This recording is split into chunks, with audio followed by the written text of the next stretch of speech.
Being a part of the dawn of the MCU, having to turn down a dream role and becoming Batman. We're talking all that and more with special guest Richard Cetrone on this week's show. I'm your host, Nick. And I'm Anthony. And welcome to That Superhero Thing. Let's do it.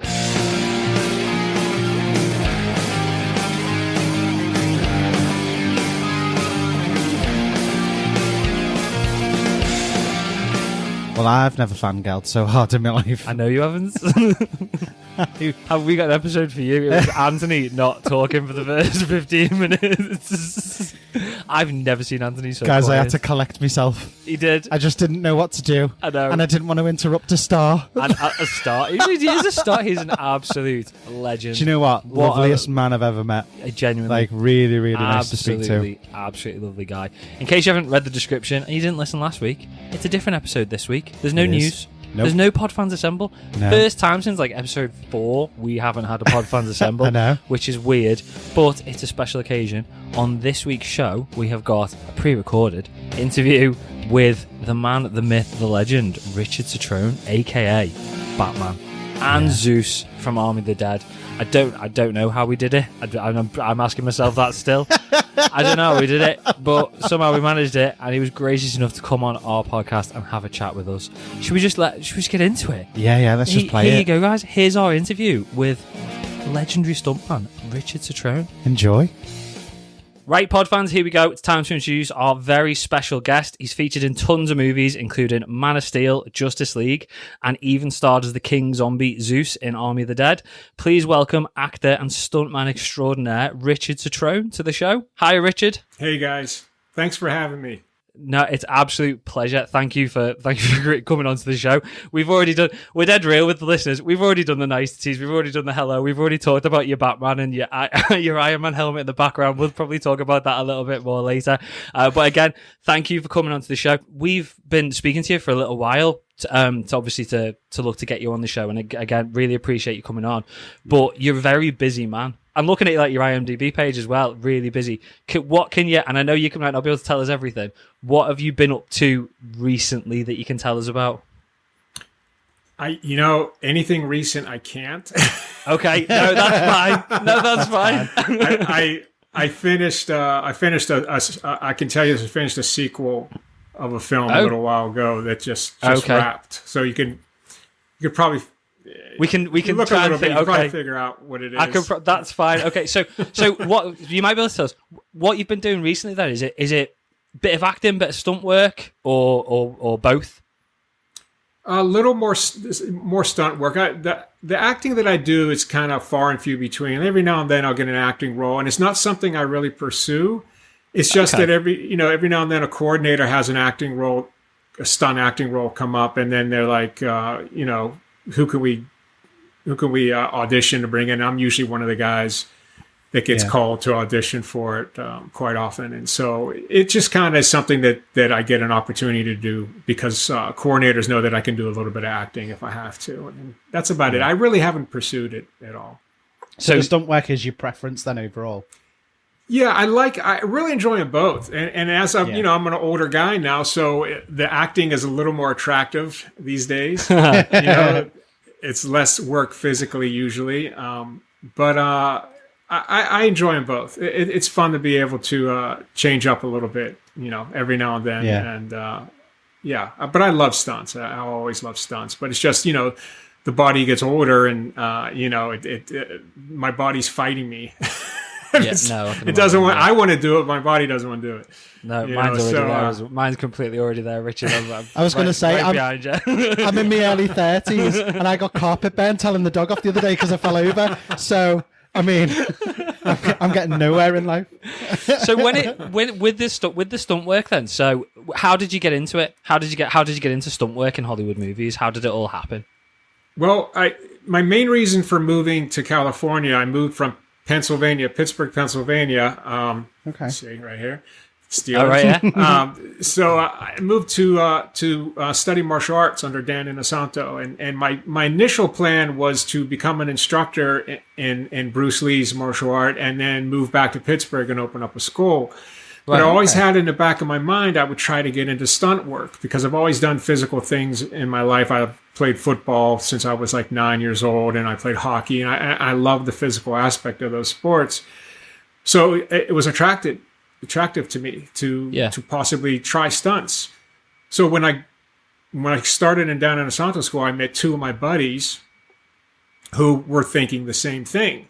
And so, we just kind of progressed within it and just trained for it and kind of made that my goal shifted from moving back home and opening up a school to now that's more in the background, and now stunts and film work is more in the foreground. And we've all gone on to have, pretty decent careers. My one friend has been Zack Snyder's second unit director and stunt coordinator for a lot of his stuff, Damon Caro. And my other friend at that time has gone on to direct all the John Wick movies, Chad Stahelski. Oh, wow, okay. So everybody's kind of, we've done all doing good. Yeah. Brilliant. Okay. So when you'd obviously got into the stunt work, was it just sort of like a natural progression into like the acting roles, just sort of picking up acting roles as you were going, or was that something that you wanted to focus on at the time? Well, for a hot second, I thought about, going more the acting route. And then I realized, wow, this is a lot tougher road. Trust me. I respect anybody trying to make acting as their career. It's really, really tough. Yeah. I can imagine. Because of my skill set, I was more suited for stunts.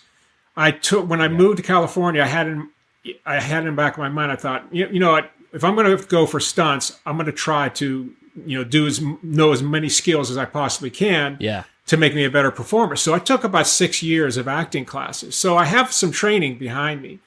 But even with that, that's a tough career. It really is. Yeah.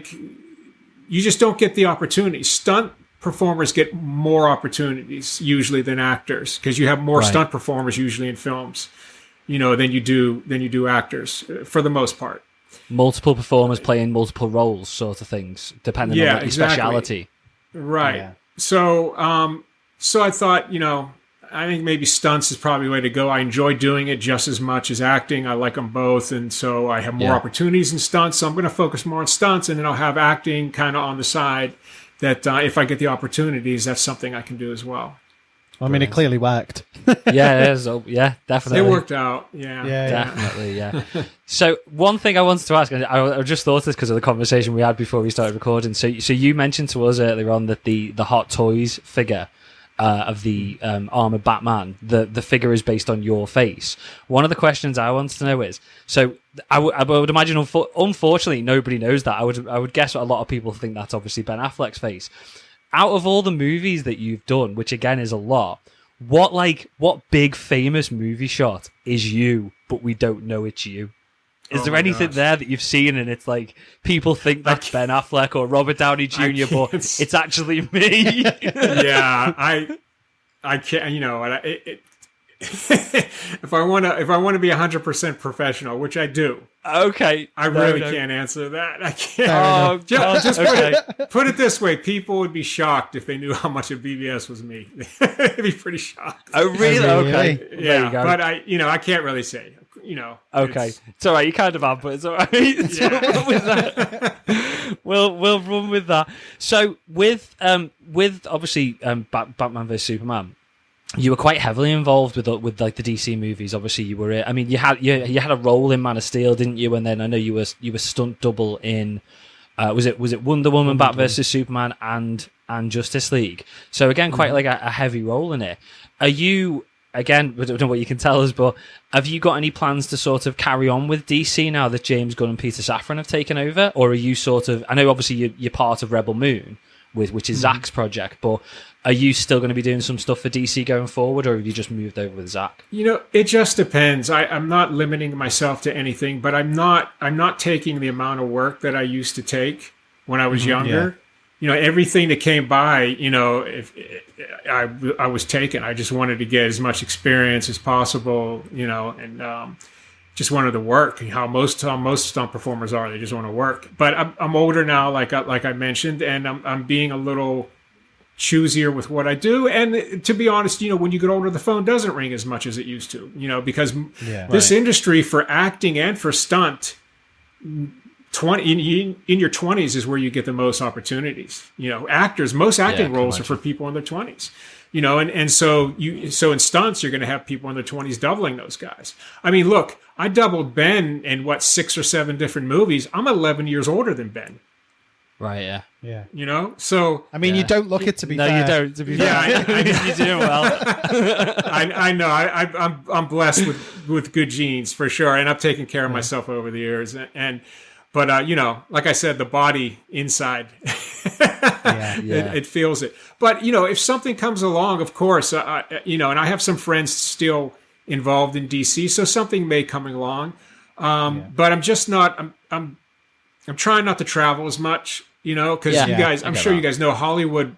It's not really Hollywood. It hasn't been for a long, long time. Yeah. No. That's where a lot of the course post-production still takes place, and a lot of pre-production still takes place there.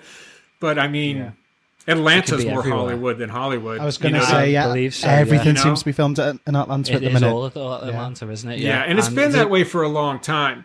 So I don't want to travel as much as I used to. I'll still do a little bit of traveling, but I mean, look, when I did Justice League, I was in the UK for 9-10 months.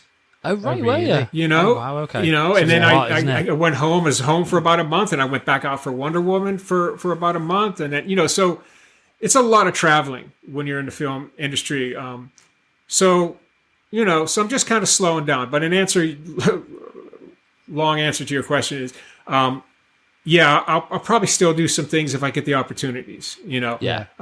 So I'm not shutting out anything, but we'll see what happens. And of course, Zach. You mentioned Zach earlier. I'll always work for Zach. That's the one person that I would work for, no matter what. If he calls, I'm working for him. I've passed up projects that I've really wanted to do for years. I had a chance to be a Predator in a movie, which I never thought I would, because I'm only 6'3". Predators are like 6'9", 6'10". Yeah. The original Predator was 7'1", I think. But I had a chance to be a form of a predator, but I've always wanted to be Predator. That's like one of my things, right? But I was going to work for Zach, so I'm like, no, can't do it. I'm always going to pick Zach, isn't it? over anything else. So if Zach calls, I'm definitely working for him for sure. You're going with Zach. What You're just saying, obviously, like you'd have always, you really wanted to play Predator. It's something you'd wanted to do for a while. I read, because I've obviously done a bit of research on you. You sound like a stalker, but I've done a bit of research on you before you came on the show. And somebody had said, I think I read somewhere that like your favorite childhood superhero was Batman. Mm-hmm. So that must have been another. Obviously, Predator's great, but stepping into the role of Batman, getting into the cowl must have been amazing. Having had Batman as like a childhood superhero favorite. Yeah. What was that like? Getting to be Batman. I mean, it's like, to us, it's just like you'd never imagine actually getting to play that role. So it must have been amazing. Yeah, it was incredible. I honestly, for the whatever it was, 7-8 months we were on that show, from the prep to wrapping, I really just considered myself having the best job in the world. Oh, yeah. I didn't care, if people were making, millions of dollars at their jobs, or whatever. The money didn't even matter to me. I just love that character so much. I just thought I had the best job in the world. You couldn't beat it. Yeah. So I felt really, really fortunate, and it was just, I got really, really lucky as well, because Zack Snyder's directing it, and I've worked in all of Zack Snyder's movies. One of my best friends is coordinating it. Who didn't hand me the job, by the way. If anybody knows, get that in. If anybody knows Damon Carl, they know this man is like all about character and doing the right thing. And I had to audition twice for it. Oh, really? Yeah, I had to audition twice for it. And in the end, he said, "Oh, dude, you blew everybody away. I'm so psyched that you're going to be on this with me." So I was really happy about that. It was the first, if I remember right, it was the first Hollywood movie where they really had a real bat suit from the comic book, from the comics. Yeah. Yes. That was the Frank Miller suit, right? Before that, it had been all Hollywood suits. I don't think there'd been any black bat suits in the comics up to that point. I could be wrong though. No, so I I think so. Yeah, I think most of those suits were like Hollywood suits. So I got to do that. You know, I got to fight Superman. Yeah. You know, I mean, because David Caro is the coordinating. You know, he knows action really, really well, right? So he's put together a team that was just amazing performers. I mean, these guys were like all stars of stunts. These guys were fantastic, and a lot of them are friends of mine. Most of them are friends of mine. And so I had all these guys to fight that just made me look so good. You know, you look at some of the reactions these guys are doing in the Martha rescue scene, for instance. Look at some of the reactions these guys are doing. They're amazing. You know, so it's just making me look better. You know, and Ben look better. You know, so I just really was fortunate. It was like you guys mentioned. I wanted to do this forever. From the time I got into stunts, that's all I thought about was maybe someday being able to be a stunt double for a Batman movie. And it got to the point where I got to the age where I thought, it's not going to happen, you know, because I'm too old now. I'm not going to get the opportunity. But it was also Zach wanted an older Batman as well. Yes. Right. So he didn't want a young, just starting Batman. He wanted an older, grizzled veteran Batman. Yeah. You know, so I got lucky there too. It was just like a perfect storm for me. Yeah. So really fortunate and just loved every minute of it. So you mentioned as well about the auditions. How do stuntmen audition? Like what do you have to? Because that just blows my mind. Because normally you walk into an acting thing, you get given a script, do you? I mean, are you just walking in and being thrown against walls? Like how how do you actually audition as a stuntman? Well, it depends what the job's for. Right, there could be specialty jobs that are like wire work, and they want to see how comfortable you are on a wire. It could be a driving job, right? So with Batman, it's going to be a stunt performer. You know, Ben's going to, you know, of course, has the acting covered, and then whatever fights they want us to do, you know, it's going to be fighting. Yeah. Right. Yeah. So I went in and they had fight choreographed. And you sit there and you watch it a couple times and you're expected to be able to learn it. I mean, part of that audition process and grading is being able to learn a fight in a timely manner, right? Right. Okay. Yeah. So, you know, if you have more experience, you've probably done most of the stuff in the choreography before. It's just remembering how it goes, how it fits within. And so they have like, I don't know, four or five guys attacking you and you learn the choreography and then you do it. You perform it, right? Mm-hmm. So did that, came back, you know, for a second audition and same type of thing, you know, different choreography, maybe some different skill sets within the choreography. And then you got to do it again. You know, you got to, you know, basically perform as best you possibly can. Yeah. You know, and with me personally, you know, I add like little flourishes to things that I'm trying to do. So it's usually not quite enough time to give my best performance if I'm just auditioning right off the spot. I'm just learning it now because you're just trying to remember the choreography and you're trying to get all the beats and everything done, and the timing, you know, is really important too, you know, trying to get the timing down. Yeah. But once you learn a fight, once you have it like the back of your hand, like you could do it in your sleep, now you can start adding the little colors into your performance that add that kind of more to make it, you know, a little more than even what it is, you know, written down on the page, you know, so you don't have necessarily a lot of time to do that. So you just do the best you can, and you just, you know, take it from there and see how it goes. And then I got it. I was lucky, you know. Amazing. So cool. Amazing. Yeah. And that was it. You mentioned like all the different types of like stunt work you can do, you know, depending on like what the role is, like a bit of wire work, driving and stuff like that. Let's go crazy. Obviously you've done a lot of things, a lot of stunt work, I assume, but what's the craziest stunt you've ever done? Well, see, I've done a full burn before. Really? And that was back in 2000 before they had the gel that they have now. The gel they have now is amazing. These guys invented it. It just revolutionized the industry. You know, before, you know, the gel, you would still need protective clothing everywhere. Right. Now these guys, you know, you see a bald guy, right? And they put the gel on his head and they put the accelerant on his head and just lights up on skin. Like, Yeah. It's incredible. Insane. You know, That's mental, isn't it? Yeah. so it was a totally different deal. It's still a little more dangerous, I guess. I've done on the final Lethal Weapon episode, as a matter of fact, I did a descender out of a glass window that was about 100 feet up. So that was a little gnarly, going through the just a glass, as well. Stuff like that. I did in one of the Underworld movies, I did like a ratchet dead man, and then just, because you know what a dead man is? They have a line attached to you.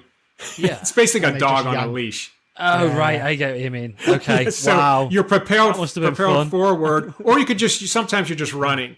Like when they do Yeah. reactions to clotheslines, sometimes they'll do it. They'll put a dead man on the guy, and they'll have him just run full blast, and the guy sticks out his arm and doesn't even really touch him. But the dead man, he hits the end of the dead man, and just, it just goes. Yeah. So those are jolting. And so if you're going can off of imagine, like a ratchet or an air ram, that's what it was. I went off an air ram. That's what it was. Okay. So you go off an air ram. An air ram's a device that you step on, and it propels you through the air.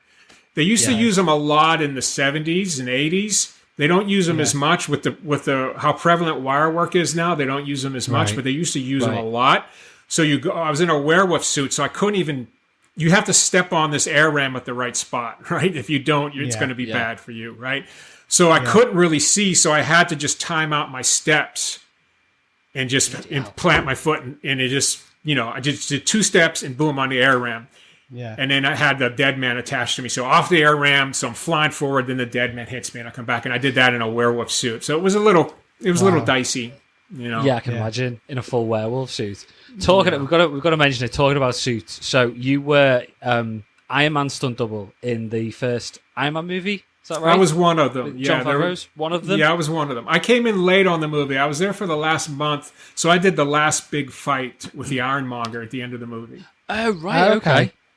And was that like full? Because I know what you see, like set video, not anymore. Like, but you used to see set videos of Robert Downey Jr. like in the later movies where on set he'd literally just have like the chest piece on pretty much, and the rest was CG. Were you in like a full? Obviously not like a full real Iron Man suit, but was it like a pretty much full suit? Was it that you? It was a full suit for the filming. Yeah, it was a full suit. It's the only movie that they used a full suit. Oh, is it? Okay. Yeah. Yeah. What was that like? After that, performing that, was it really heavy? It wasn't really heavy. It was just cumbersome and restrictive. Yeah. It wasn't super heavy, but like every time you would get down in the squat, it would be pinching your legs. It's like just you have to learn how you can move in it. You can't. You can't just move like you normally move. You'd have to learn, okay, if I want to do this, I got to move my shoulder this way a little bit, and kind of unlocks it, Yeah. So it was a little tough to perform in, but a beautiful suit. I mean, the suit was amazing looking. Yeah. That's it, isn't it? What was it like being at the start of like the MCU? Because I mean, I don't think anybody imagined it would have become what it became. Really, did it feel like something different when you were there on that set, or did it just feel like your average movie? Well, for me personally, it felt like something different because you mentioned earlier I was a huge Batman fan and a huge comic book fan. I love DC and Marvel, even though Batman was my favorite, but I love them both. I love reading the Marvel comics too. So to see that with the prevalence of CGI now, all of a sudden, these movies are possible. I mean, they were made before in the past, but they were always cheesy looking because you didn't have CGI then, right? So now with CGI, it's like it was really. I thought for me personally, it was really exciting. I never dreamed it would go as far as it did. I had hoped that the movies would end up being popular because I wanted to work in more of them and I wanted to watch them. Because I'm a big fan as well. So for me, it was really special. I mean, it was the first superhero I ever got to play. Oh, was it? And okay. I was just really, really excited about it. Really excited about what could possibly the future could possibly hold. So. Yeah. And what was the last Marvel project you were on? Was it Civil War? Was it? I think it was Civil War. I got called to do the last 2 Avenger movies, which I would have loved to do, and to double Vision because I doubled Vision in Civil War. Yeah, I would have loved to do those. but Ben was going to do his solo Batman film. Oh right, yeah. Okay. So I was saving myself for that, because you get in these positions sometimes where you can only choose one film, and you hope you choose the right one. And of course, I was going to choose Batman. But that fell through. And then by the time that fell through, they were already geared up for the Avenger movies, for Endgame, and everything. So Infinity War, I lost both jobs. Yeah. Oh no, it happens. I was going to say, sometimes it's just the luck of the draw, isn't it, with them? So. Sometimes what it was is. it? How different? Because I know like people talk about like all like the Marvel secrecy and like Kevin Feige having it, watching people, making sure they don't say things and stuff like that. How different was Marvel from working on a Marvel project from going down the original line with Iron Man right up to Civil War, when you could say probably it was right at its peak? Was it a completely different experience by that stage working for them, or was it more of the same? No, not really. I think for me, my experience, it wasn't really much difference. Favreau's an awesome director. Russo brothers are awesome. I really couldn't tell you that I could see or witness anything that was really done differently, or the technology was better by then. Yeah. They were using drones, by then, and stuff like that. Film? I'm sorry? Use drones to film, or? Oh, yeah. Oh, wow, okay. That's cool. Yeah, the big battle at the airport, they had some drone shots. I was going to say, to do some of those shots, that makes sense. Yeah. Mm-hmm. Yeah. Yeah, so, cool. It was pretty much business as usual, I think, for me. Yeah. Have you had any particular, like, memorable exchanges with any of the actors and stuff like that? Like, something that stood out to you while you were filming or something like that? Well, I got a lot. It's just whether I can remember them. Scarlett Johansson's a big Batman fan. Oh, right, okay. Yeah. We were talking about the fights, and she was like, "Yeah, just kind of giving me her opinion." I go, "When you see ours," because I don't think ours had come out yet. I'm pretty sure BVS hadn't come out yet. Right. And I said, "Well, wait till you see ours. You're gonna like it. You're gonna like our fights. You're gonna be really excited." But she's like, "Oh, I can't wait." So she was a big Batman fan. I thought that was pretty interesting. I met Tom Holland, and I loved Tom Holland. Yeah. Just such a cool kid. I mean, just like I was walking with an AD down to set, and he was walking with an AD up, and so they stopped, and the AD goes, "Hey, Tom, this is Batman." And so Tom goes, "Oh, you're Batman?" He goes, "I'm Spider-Man. It's nice to meet you." I was like, I thought that was the coolest thing. I love that he just was so into the character and really excited and happy about it. And that's cool, man. I really dig that. You don't have to be that way, to put a great performance together. You don't have to love the character. You do. But he does. He loves that character, and so it was really cool. I thought. And the thing is, when you do enjoy the role, you see it so much more in the performance. It's not necessary, but it does really help. You can see that difference when someone's got that passion behind it as well. Mm-hmm. I think so. Yeah. So I would agree with that 100%. Yeah. Yeah.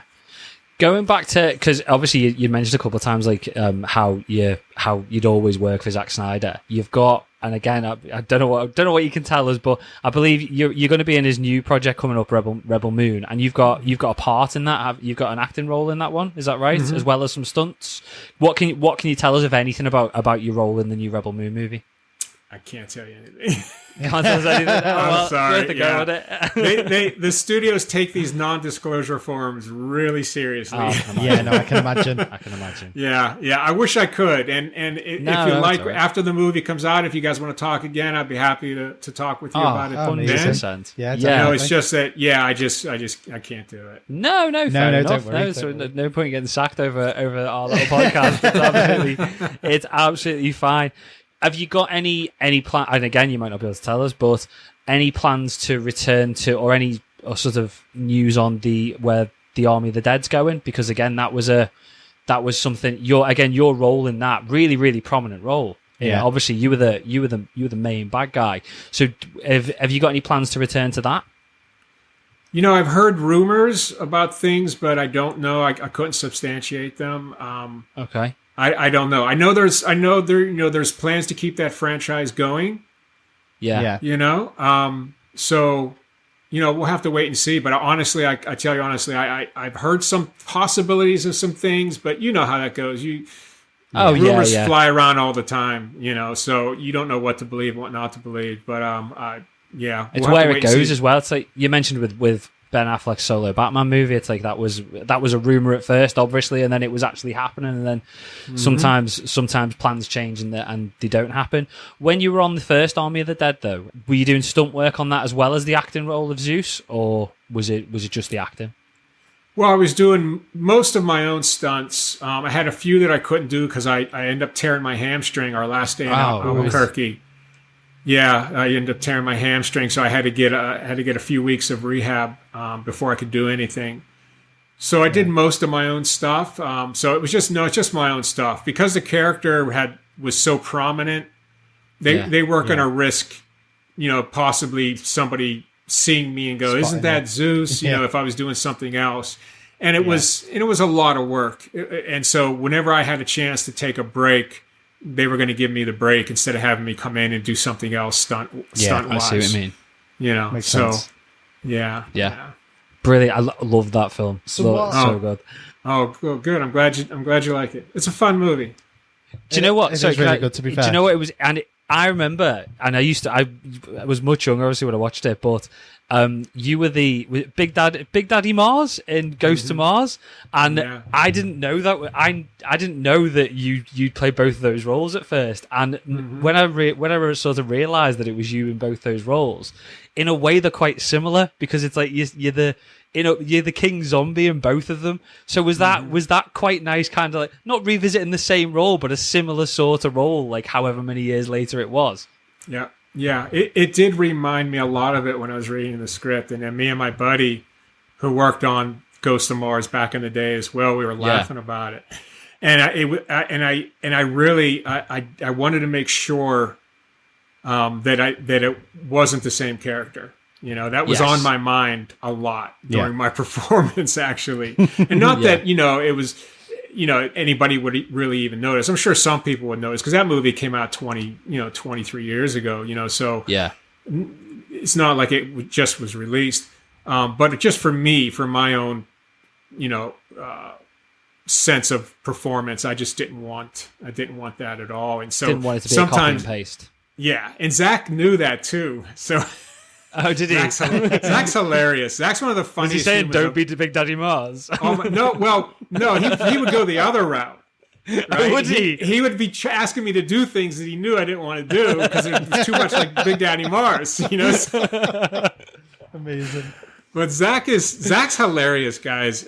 If you ever get a chance to sit down with him, he's one of the funniest humans I've ever met. He's just give him our email address. You can come on the show anytime. It'll be a bit busy for us though, but yeah, 100%. But just super sharp, super smart. Yeah, and you can tell him what in the stuff he produces. Yeah, totally. It's all very different to anything else in a really good way. Do you know what I mean? It's all very edgy, and you can tell it's all so well thought out. And even like the 4-hour Justice League, it was his vision, wasn't it, at the end of the day? And it was like nothing. It was like nothing else that you'd seen. No. 4-hour black and white movie in squared screen, which you've not seen since like 1992. Right. So it was very different. But yeah, he's very switched on. Are you good mates with Zach then? I assume. Yeah, pretty good friends. What were you going to ask? So I was just going to interrupted. ask. Obviously, you'd mentioned about like tearing your hamstring.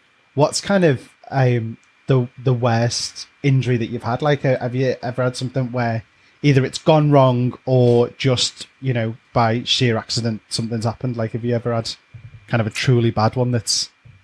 Yeah, I'm going to knock on wood here because, nothing horrible, nothing major. And I have friends that have had some bad injuries. Yeah. I broke a rib in my back on the first rehearsal of Twilight. Oh, really? Yeah, and then I had to do the rest of the movie hitting the ground with a broken rib in my back, and that was not fun. No, I can imagine. I dislocated my shoulder in a movie being flipped onto a table one time, The Accountant movie. Oh, right, yeah. Yeah. Dislocated my shoulder there. So little things here and there. Yeah. Broke a little bone in my foot one time, but nothing. So I was able to keep working with that. Yeah. But you know what it is, guys? It's the wear and tear over the years, and my spine. Yeah. Like my spine is not good. Right. I got an MRI on my spine about 15 years ago, and the doctor telling me, "Geez, this is like." I was looking at your results, and I was thinking, "Man, this is one of the worst spines I've ever seen." And I remember what you do for a living, you know. So, Oh my God. I got compression everywhere, and I've atrophy in my left tricep because of it. I get tingling in both my hands and my fingers. So I need to get that addressed here sometime soon. But it's mostly, guys, it's mostly the wear and tear. It's the stuff over the years that you just doing it and doing it and doing it. And it just, our bodies only last so long. You know? Exactly. Yeah. But you're still enjoying it. That's still what you want to do. You still want to. I still love it. I really do. And stunt besides my spine, honestly, I'm in great shape. You know, I can do anything that I've ever done, with the exception of, my spine, which is a big exception, by the way. Yeah. But so I still enjoy doing it. But that guys know, like coordinators know, like, hey, this stunt over here is really gnarly. You're going to hit this, and you're going to hit that, then you're going to fall and hit that. He goes, we're going to give that to one of the young guys. You know what I mean? So they, yeah. It's not like they're going to give that to one of the older stunt guys. So, I usually don't have to do anything too gnarly, but every now and then something will pop up, and I'm game. I'll do it. But, Give it a go. I'm a going if it gets too hard. Like you said, give it to one of the younger guys. let them drop off something. Right. Definitely. No, I don't blame you. So plan moving forward then is just continuing stunt work and just pick up the acting roles. So like cherry picking what you want to do. Is that it? Yeah. Yeah, I think I think this is outside of the film industry, but I think I'm going to look into a theater group and maybe do some plays. Because because my acting classes were huge. Like my acting classes were like 30 people that I used to be in, and that's bigger than some theater shows I've been to in LA. Sometimes they're really small. You get maybe like 10 people in the audience, right? Yeah. So the thing with me is it's always been much harder for me to perform in front of like a theater situation with an audience than it is on film. Like in front of a camera, I can do anything. I don't get nervous. I never get nervous on the job. But in front of a live audience is where I get nervous. Yeah. So that's something I think I want to try to like overcome, try to push that further and see where that goes. And now that I'm older, I have time to do it. So I've been looking. Yeah. I'm been looking at theater groups in my area and thinking about joining one. See if I can audition, maybe get in on a play somewhere. They'll have you doing all the stunts. They'll have you doing all the way. I know. Do you know what? It's so weird because I find it opposite. So I can't do anything in front of like an intimate group. But if you put me in front of 1,000 people in an audience, I'm not bothered by it at all. Or Anthony does a little bit of theatre. That's cool. Rent. That's quite He's doing unique. Rent next month. Yeah, that's really quite unique. I think I read somewhere that the biggest fear humans have is public speaking. Yeah. So that's really great. Well, I'd always done stuff like that in school, head boy. So I was like doing all the speeches in front of kind of the entire 1,200 pupils. So like none of that bothered me because I'd just done it right through school and things like that. Just got used to it. It's when you're in a group of like 10 people and they're all studying you specifically, that's when the jitters come for me. I can't cope with that at all. So, where it's mad that like that's the other way around. Like you can do that in front of a camera and all that kind of stuff. But then in a big group, like Like so the crew watching, it doesn't bother me. Doesn't bother you? Yeah. No, just it's weird, isn't it? What sort of theatre are you thinking? And then Richard, are you thinking you doing musicals or you doing anything else? I'm strictly a shower singer. That's it. Okay. Audience of one. That's all I do. Amazing. Yeah, Yeah, just acting. That's it. That's all. We'll start there. Let's move slow. I'm not ready to run yet. You know. Yeah. Fair play. I reckon you might as well have a go. It can't be any scarier than doing the stunts and dropping off out of windows and setting yourself. You set yourself on fire, but you won't sing. Yeah. Love it. Brilliant. So I was kind of wondering if you had the opportunity to be any superhero villain, who would it be and why? Joker. Amazing. Joker's he's Brilliant. Just the coolest, and there's so much there to do with the character. Oh God, yeah. Can take it any direction and it can work. It'll work. Yeah. It's just such a cool character. I just thought, when Jack Nicholson did the Joker, I thought, oh my gosh, man, this is like it's the perfect Joker. Like, and then you hear they're going to do another Batman movie with the Joker, and you're like, oh my, like, how do you follow in that guy's footsteps? Oh, I know. Yeah. You know what I mean? I mean, it's just incredible. But then you have what's his name? Heath Ledger. Just knocked it out of the park. Like his own Joker, different than Jack Nicholson, but as effective, if not more. Just incredible. Totally. So there's always room to grow. There's always more you can do. When you think somebody's pushed the envelope further, somebody comes along, pushes a little further. And it was amazing. That movie, I watched that movie just for his performances. I'll just skip ahead to his performances because I think they're just so amazing. It's literally, I get goosebumps every time I hear him do the laugh as he walks into that fair scene with the table when he does the pencil trick and all that. Oh, yeah. That scene is so good. I absolutely adore it. I think he's brilliant. He was brilliant. Yeah.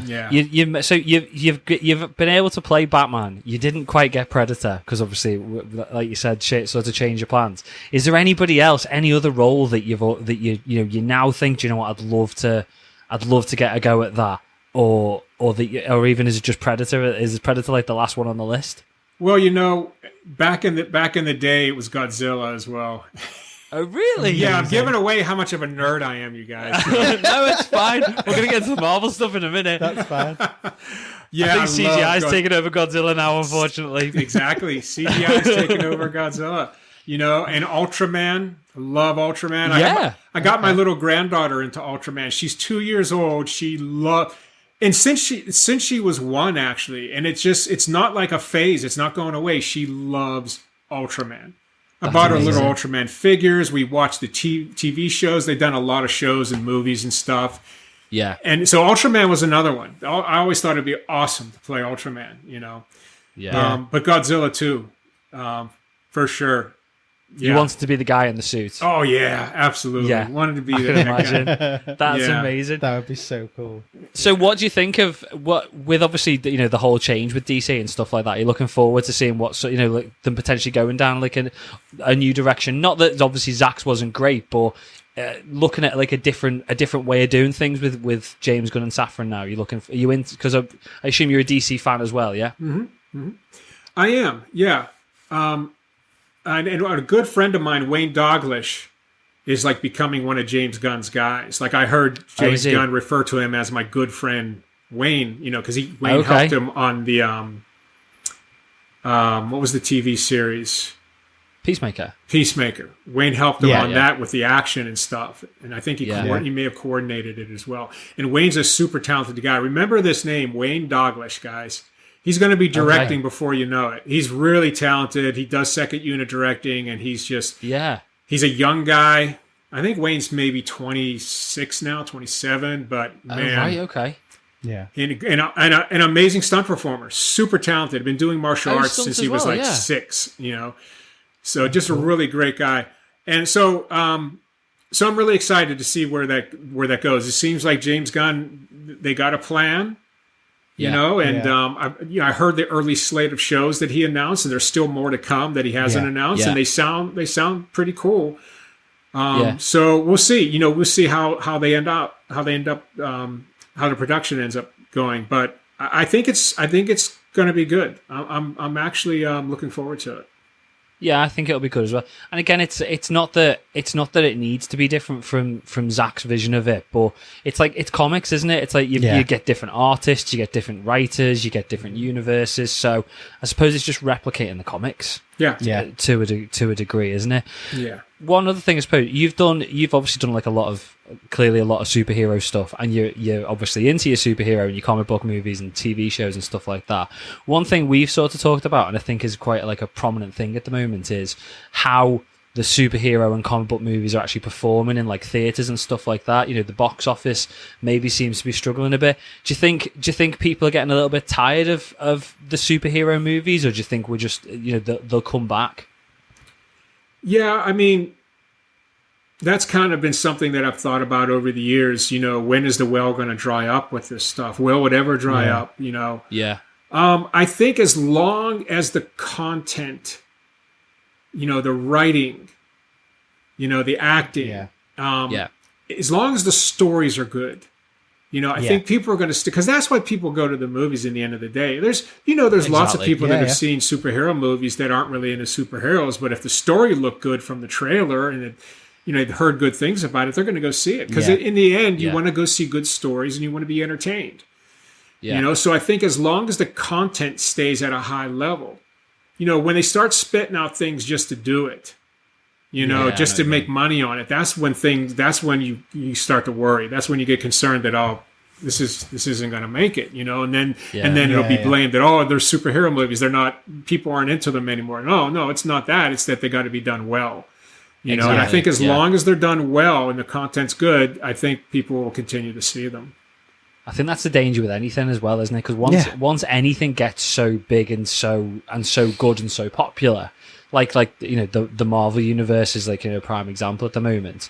It does become quite difficult not to just think, well, if we just produce more content and just throw as much content as we can, it'll just make more money. And at the end of the day, it's a business; it's not a charity. Mm-hmm. But yeah, I think the focus needs to be more on the quality and doing something different as well. Which again is why I think it'll be a pretty good thing that, you know, James Gunn's probably going to end up doing something a little bit different with the DCU going forward as well. What's your thoughts on? Obviously, it's been a while since you've been in a Marvel movie. What's your thoughts on the Marvel universe at the moment? Are you enjoying it?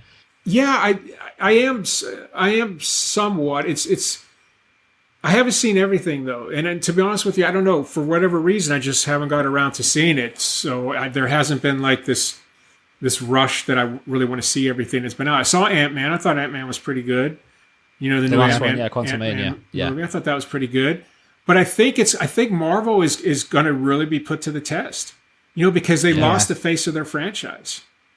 Yeah, that's it, you know what I mean? Starting again, but that you know, Robert Downey Jr., man, he was the guy in Marvel. Yeah, you know, and you know, it's going to be interesting to see how they recover from that. You know, and I don't know. We'll see how it goes. But it's like you said, good stories, different stories, not just repeating.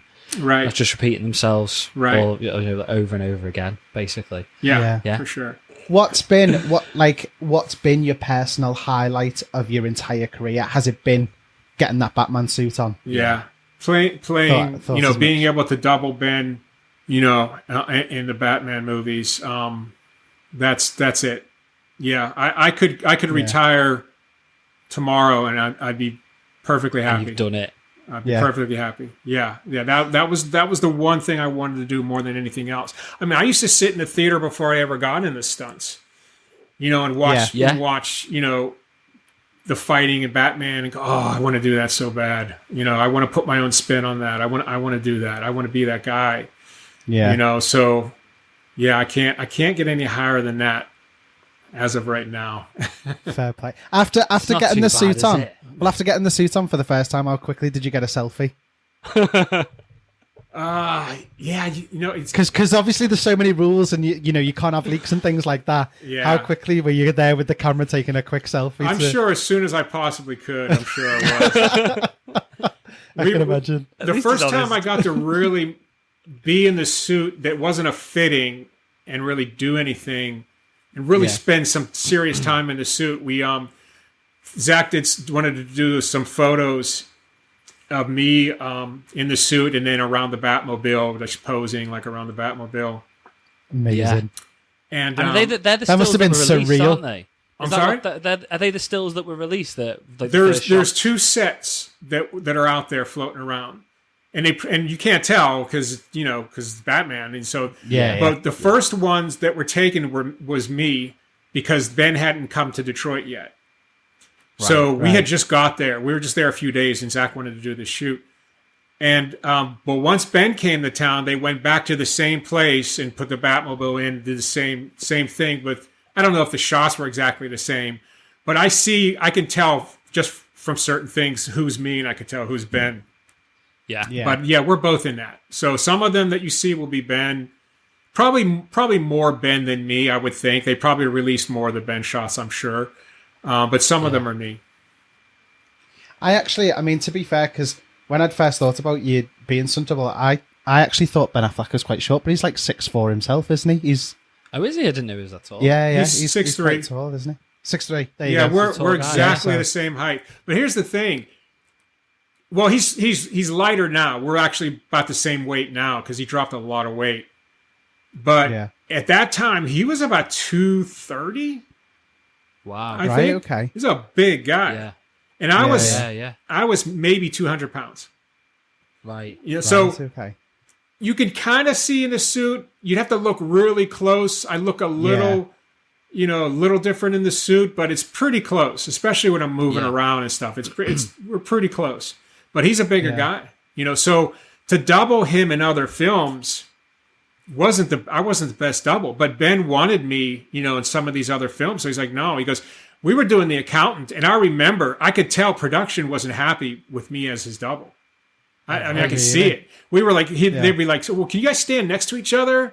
Because I'm 30 pounds lighter. So you're going to see that, right? Yeah. So, and they're like, they're talking. Like, okay, can you turn around? Can you guys turn around? And they're looking at us. And then afterwards, Ben comes to me and goes, hey, if anybody gives you any trouble, let me know. Amazing. So in the end, he's the star, so what he says is in the end's going to go. So I'm pretty sure Ben's the only reason I got some of those jobs. But the Batman jobs, it didn't really matter because we're in a suit, so you really couldn't tell. Yeah. You can hide quite a lot, Yeah. Amazing. So, I mean, one other thing, I'm a massive Buffy the Vampire Slayer fan. And you actually were in an episode quite a while back, weren't you? I did about 6 Buffys. Did you? Oh, okay. Yeah, I did about 6 episodes. That's when I was breaking in. Those are one of the first jobs I ever had. Oh, was it? Mm-hmm. What was the first job you ever had? I think I know this, but I'd rather you tell me if I'm right. What's your answer? Was it Three Ninjas? Yes. Yes. That was amazing. That was my first. That was my first union job. I've done things in movies where I was considered special talent, which I was basically doing stunts, but they didn't want to pay me as a union member, so they wouldn't Taft-Hartley me. So they basically used me, kind of me and my 2 friends that I mentioned earlier. Yeah. All 3 of us did that for a couple shows, not many, just a couple, and then we were able to get into the union. But Ninja Kids was my first. Then you got Three Ninjas. That was it. I bet you didn't think when you were doing Three Ninjas, you're going to be Batman one day. No. No, I was just trying to figure things out and do the best I can. But you've done Batman at the end of the day. It's like it's a road that you've had to go through, but to go from that. I mean, still Three Ninjas. It's a Hollywood movie, isn't it? But to get to play that role of Batman. Yeah, it's just kind of funny. There's just some funny things in it that I had to do, and it's like, oh, geez. But what did you have to do? Just act goofy. Just act goofy in some of the things. It's a kids movie. So cheesing it up a bit. Yeah.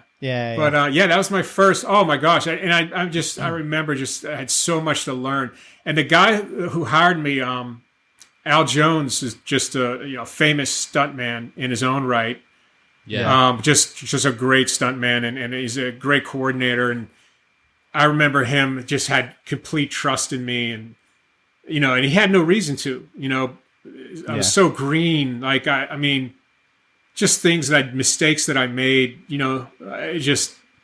Just really cool of him to back me up like that, and to be willing to use somebody that just didn't have any experience really, or very little experience at that time.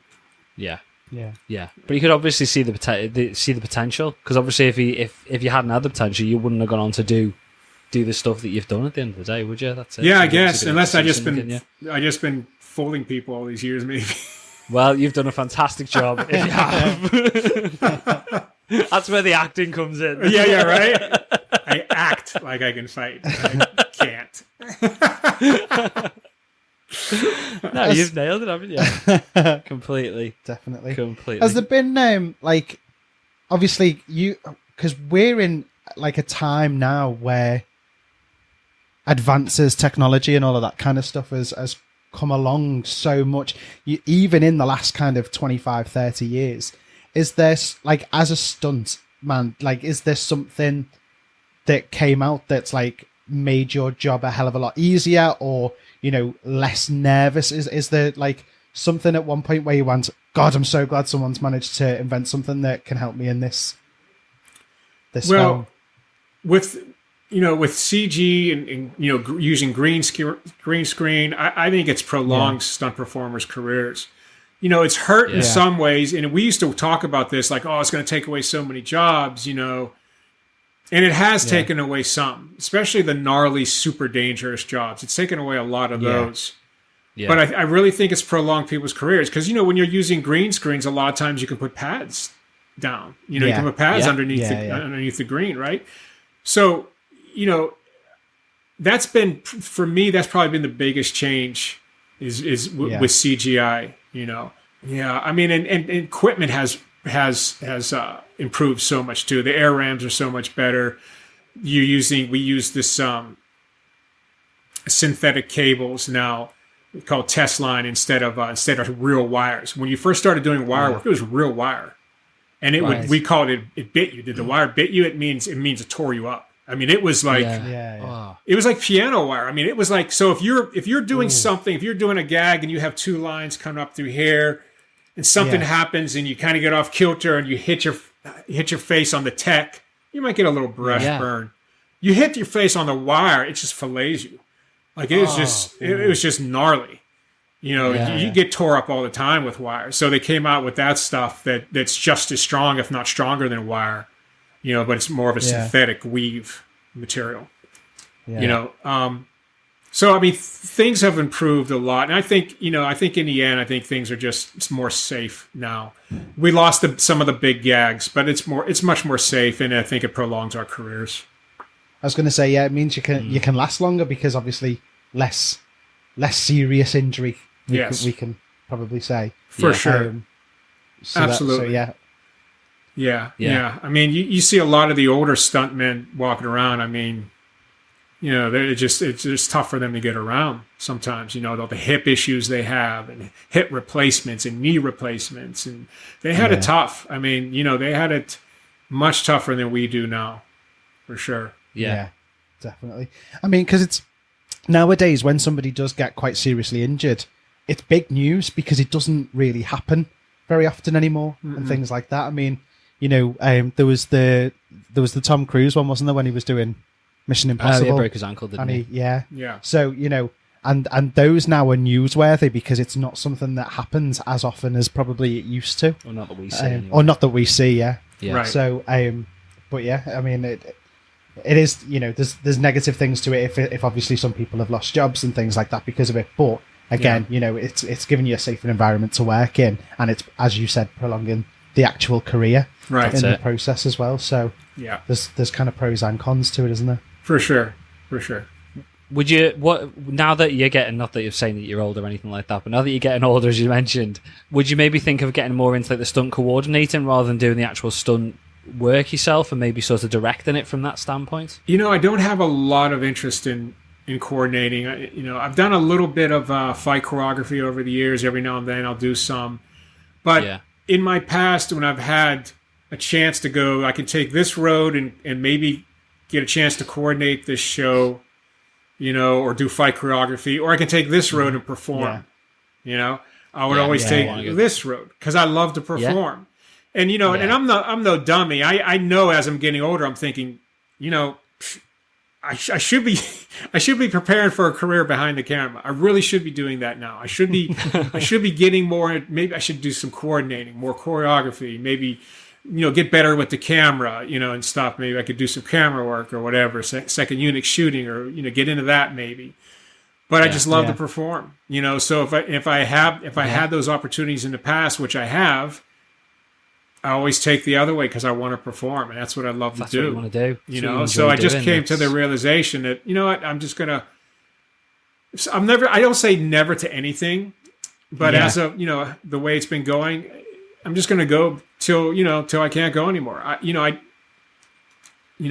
pretty good. I'm a pretty good situation in my life, So I don't have to make a ton of money or anything like that. So whatever's going to make me happy and I'm going to enjoy doing, and you can pick the projects that you want to do, and if that's what you can do, that's what you and want to obviously do, isn't it? family time's important as well, because you've said you've got family, absolutely, the kids growing up and things like that, so you don't want to miss all of that either. That's a big one. I spend as much time with my granddaughter as I possibly can. She's downstairs, right now. She came over. So, oh, right, okay. Watching Ultraman. Yeah, maybe. Yeah. So, that's super important to me. Absolutely. Yeah. That's why, obviously, when you mentioned before about the not wanting to travel as much, it's you want to spend time with the family. Does your granddaughter know you Batman? Yeah, she kind of knows. She's only 2. I remember her mom bought her this little onesie thing that babies wear, and it said, "I think my grandpa is a superhero." That's amazing. That's amazing. That's so cool. And she was Batman for Halloween last year. Last Halloween. That's amazing. Yeah. So she kind of knows. She knows who Batman is for sure. Yeah. She knows who Batman is. She points to him all the time, and she try to say Batman, but I'm not sure.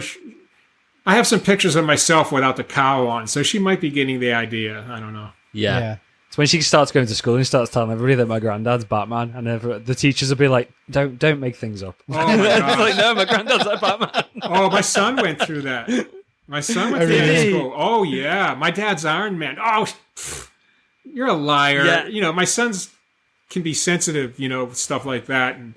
Yeah. So he would get really upset, and kids would call him a liar, and then I'd have to send him back to school with a picture or something, and so so that can you be are Iron Man. Yeah, that can be a little rough on kids, I think, sometimes. I can imagine. Have any of your kids decide wanting to go into the same sort of work that you've done, into like movies, stunts, anything like that? No, my daughter's a cowgirl. She lives up in Wyoming, and she loves that life. Oh yeah, it's crazy. She loves it. And my son does a little bit of film editing. Okay. I'm kind of guilty of trying to persuade him away from stunts. And I don't know if that was the right decision or not. There was a time when I probably could have, if I'd have pushed him, he probably would have went that direction, but. Yeah. I just don't want him to get beaten up, to be honest with you. I get that. I just that's not what I want for him. But if it's something he really wanted to do, I would have. But I always kind of try to persuade him to do other things. So he does a little bit of film editing. He's actually a really good editor. That's probably as close to the industry as either one of them are. And he's worked on some nice films too. So. Yeah. We'll see what happens. That's very cool. See where it goes from there. Yeah. No, that's brilliant, isn't it? That's really good. Brilliant. Well, Richard, thank you very much for coming and joining us and telling us all what it's like to be Batman. Basically, that's the big thing that we're hyped about. We'll be able to tell everybody, like your granddad telling everybody your granddad's Batman. We'll be able to sit there and tell everybody tomorrow, we're talking to Batman last night. We spoke to Batman. My son's going to be absolutely made up. He already is dead excited. But brilliant. Thank you very much for joining us. We'd love to have you on again after you can tell us things about Rebel Moon and any other projects that you're on. But before we let you go, where can our listeners find you on like Instagram and Twitter and stuff like that? Yeah, I'm not on Twitter a whole lot. Instagram, it's stunt_Batman. And then if you want to look me up on Facebook, you feel free to do that. It's just my name, Richard Cetrone. Perfect. Okay. Fantastic. Perfect. Well, great. As I said, Richard, thank you very much for joining us, and we will hopefully speak to you again soon. Sounds good, guys. You're welcome. It was really my pleasure. It was fun doing your show. So anytime, let me know. Well, there you go. It did happen. You didn't believe us, did you? I didn't believe it while it was happening. It. I was a bit like, is this real life? But there you go. It happened. Yeah. We got to sit with him. As you can tell, absolutely lovely guy. Yeah. Really, really like happy to go into the stupid questions I was asking him. But yeah, and the stupid questions I was asking him. Who asks if you go into an audition and throw yourself against a wall? You. What a you. This is why I opted not to speak for the first 15 minutes. Gather because yourself. Anything that came out after that was complete Yeah, it was very much. It was good. I enjoyed it. You enjoyed it. Yeah, we did. And hopefully Richard enjoyed it. You seem to. Hopefully you guys enjoyed it as well. Yeah, as very I said, humbling. No pod fans assemble this week, but we'll do patron shout outs. So thanks to Geeky Nate, Kenneth, Night Spearhead, Richard, Jessica, Avid Gamer, Sheldon, and Michael for supporting the show. Patrons get exclusive access to our bonus podcast, Into the Podverse, with brand new episodes every month. This month we are doing Sky High.